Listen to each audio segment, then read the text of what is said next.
नमस्कार मित्रों, स्वागत है आपका अपने यूट्यूब चैनल डॉक्टर सैंडी पर। उम्मीद करता हूँ आप सब लोग अच्छे होंगे। मित्रों, आज हम चर्चा करेंगे कक्षा 12 राजनीति विज्ञान अध्याय 15 नव सामाजिक आंदोलन के बारे में कि क्या होते हैं नव सामाजिक आंदोलन। तो मित्रों, शुरुआत करते हैं हम आज के अपने इस वीडियो की। सबसे पहले मित्रों हम बात करते हैं कि हमारा जो 12th क्लास में राजनीति विज्ञान में अध्याय 15 है जिसका नाम है नव सामाजिक आंदोलन। तो सबसे पहले हम चर्चा करते हैं कि सामाजिक आंदोलन किसे कहते हैं या उनसे क्या तात्पर्य है। सामाजिक आंदोलन से तात्पर्य ऐसे आंदोलन से है जिसका उद्देश्य समाज के हितों की रक्षा करना है। सामाजिक आंदोलन लोगों को अधिकार दिलाने का कार्य करते हैं। सामाजिक आंदोलन समाज में एक नई ऊर्जा उत्पन्न करते हैं। मित्रों, सामाजिक आंदोलन का जो प्रमुख उद्देश्य होता है वो यही होता है कि समाज के लोगों का उनका हक दिलाना, समाज में एक नई जागरूकता लाना और समाज में एक नई ऊर्जा लेके आना। फिर मित्रों हम बात करते हैं कि सामाजिक आंदोलन की कौन कौन सी श्रेणियां हैं या सामाजिक आंदोलन के कौन कौन से प्रकार है। तो पहला प्रकार है क्रांतिकारी, दूसरा सुधारवादी, तीसरा उपचारवादी और चौथा है वैकल्पिक। अब मित्रों हम बात करते हैं कि ये जो सामाजिक आंदोलन की जो 4 श्रेणियां हैं उनका विस्तार पूर्वक हम लोग अध्ययन करते हैं। सबसे पहली श्रेणी है क्रांतिकारी। क्रांतिकारी सामाजिक आंदोलन में हिंसा का सहारा लेकर जल्दी परिवर्तन लाने का प्रयास किया जाता है, जैसे नक्सलवादी आंदोलन या वामपंथी आंदोलन।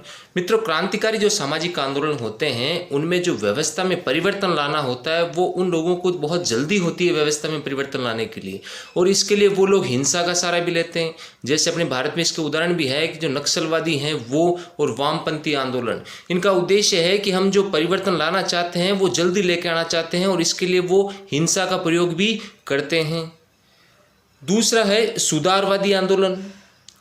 सुधारवादी सामाजिक आंदोलन में सामाजिक समस्याओं का सुधार है वो धीरे धीरे करने का प्रयास किया जाता है और इसमें अहिंसा का पालन किया जाता है। मित्रों, जो सुधारवादी आंदोलन होता है इसमें जो भी हमारे देश में सामाजिक समस्याएं हैं, हमारे समाज में कौन कौन सी कुरीतियां हैं, कौन कौन सी समस्याएं हैं, उनका समाधान तो किया जाता है लेकिन वो धीरे धीरे किया जाता है और इसमें हिंसा का प्रयोग बिल्कुल नहीं किया जाता, इसमें अहिंसा का प्रयोग किया जाता है, जैसे धरना देना, शांतिपूर्वक आंदोलन करना, ऐसी चीजें। तीसरा जो है वो है उपचारवादी। उपचारवादी सामाजिक आंदोलन किसी व्यक्ति विशेष की समस्या पर आधारित होता है और उस समस्या से समाधान करने के प्रयास किए जाते हैं। किसी एक व्यक्ति विशेष की समस्या से ऐसा जो आंदोलन है वो संबंधित होता है। जैसे भारत में जब किसी बड़े नेता की हत्या हो जाती है तो उसके जो समर्थक है कई बार वो लोग आंदोलन करते हैं, उस आंदोलन को हम उपचारवादी आंदोलन के तहत रख सकते हैं। उसके बाद में मित्रों आता है वैकल्पिक आंदोलन। वैकल्पिक सामाजिक आंदोलन में समाज में सामाजिक तथा सांस्कृतिक व्यवस्था में बदलाव लाकर एक अलग विकल्प स्थापित करने की बात की जाती है, जैसे महिलाओं के अधिकारों के लिए चलाए जाने वाला नारीवादी आंदोलन। इस आंदोलन में क्या होता है, एक समाज में एक नया विकल्प सामने लाया जाता है और इसका एक उदाहरण भी है कि हमारे समाज में जो महिलाओं के साथ जो अत्याचार हो रहा है उसके विरुद्ध जो नारीवादी आंदोलन चल रहे हैं वो इस आंदोलन का एक उदाहरण है कि इन लोगों का एक ही उद्देश्य होता है, समाज में एक अन्य विकल्प स्थापित करना। उसके बाद में मित्रों बात करते हैं नवीन सामाजिक आंदोलन के हमारे देश में कौन कौन से समूह ग्रुप हैं वो मौजूद हैं। तो सबसे पहला आता है कृषक अधिकार आंदोलन, यानी किसानों से संबंधित कौन कौन से आंदोलन है वो। 1991 के बाद भारत में बढ़ते औद्योगिकीकरण के कारण भारतीय किसानों की स्थिति दयनीय हुई। किसानों के अधिकारों तथा उनके हितों की रक्षा के लिए भारत में कई किसान आंदोलन हुए और वर्तमान में दिल्ली में चल रहा किसान आंदोलन भी इसका एक उदाहरण है। मित्रों, 1991 के बाद हमारे देश में वैश्वीकरण के कारण औद्योगिकीकरण है उसके अंदर वृद्धि हुई। इस कारण से कई किसानों की ज़मीनें चली गई, नई नई कल कारखाने, फैक्ट्रियाँ, उद्योग धंधे लगने शुरू हो गए। इससे जो किसानों की आर्थिक स्थिति है वो अत्यंत दयनीय हो गई। इसलिए किसानों को उनका हक दिलाने के लिए, उनको उनके अधिकार दिलाने के लिए जो आंदोलन है वो किसान आंदोलन के नाम से जाने जाते हैं। वर्तमान में मित्रों जो दिल्ली में किसान आंदोलन चल रहा है वो भी एक किसान आंदोलन का उदाहरण है। उसके बाद में बात करते हैं श्रमिक आंदोलन की। श्रमिक आंदोलन को मजदूर आंदोलन भी कहा जाता है। श्रमिक आंदोलन मजदूरों को शोषण से बचाने, उनको उनका हक दिलाने और मजदूरों की मांगे मनवाने के लिए चलाए जाते हैं, जैसे छत्तीसगढ़ मुक्ति मोर्चा। मजदूरों श्रमिकों से संबंधित कई प्रकार की समस्याएं हमारे देश में मौजूद है। फैक्ट्री मालिक मजदूरों से ओवर टाइम करवाते हैं, उनको उनका वाजिब हक नहीं देते, उनको अच्छा वेतन नहीं मिलता। तो मजदूरों को उनका हक दिलाने, उनका अधिकार दिलाने के लिए मजदूरों से संबंधित जो आंदोलन चलाए जाते हैं वो मजदूर या श्रमिक आंदोलन के अंतर्गत आते हैं। इसके अंदर हमारे देश में वैसे कई संगठन बने हुए हैं। एक संगठन छत्तीसगढ़ मुक्ति मोर्चा भी है। तीसरा है महिला सशक्तिकरण आंदोलन।